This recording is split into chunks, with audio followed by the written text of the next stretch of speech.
Hey, haven't put up a video in a while. Wanted to get back on that, and thought I'd start with one that I've been planning on doing for a while. Haven't gotten around to doing, and thought this would be a great place to start. And it kind of comes along with this idea of how to read more better. One of the things that comes up a lot is how to read more. I've made it a goal the last several years to have a certain number of books that I read every year. And sometimes it'll be a very organized list. Sometimes it's very categorized. Sometimes it's, hey, these are the specific titles that I want to read. And some of those will make it, some of them won't.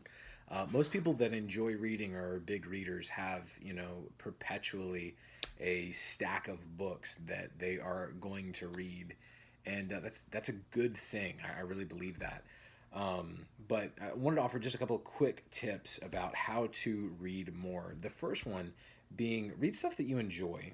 Sometimes there can be a tendency to just read books because you have to. I know a lot of people that are turned off of reading now because maybe they were in school or when they were younger, they were forced to read books that they didn't enjoy. Uh, and so when people come to me and they ask, hey, I've had this happen when I've been a teacher and especially like teaching literature. What's a book that you'd recommend? My first response to that typically isn't like, oh, everybody should read this book. Maybe everybody shouldn't. Um, it's more, what are you into? What's your interest? And so I'll try to choose a good book based on that. Um, so read stuff that you're into, especially if you're trying to get back into or maybe develop a habit of reading. Find stuff that you enjoy. Maybe you're interested in a particular subject. Find a book along that subject line and read that.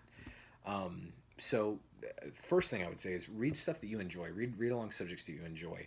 The next thing I would say is don't only read things that you enjoy.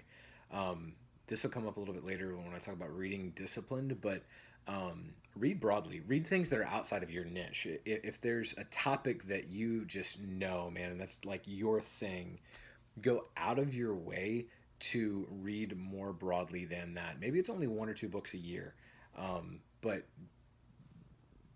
get beyond that bubble of what you know, what you're familiar with, and read more broadly. The next thing, and like I said, I'd be getting to this, read disciplined. Um, this kind of goes along with the idea of something I'm going to do in another video, hopefully. Don't be afraid of big books. And one of the best ways to get through a large book, or maybe if there's a certain number of books that you're trying to read in a given amount of time, set deadlines for yourself.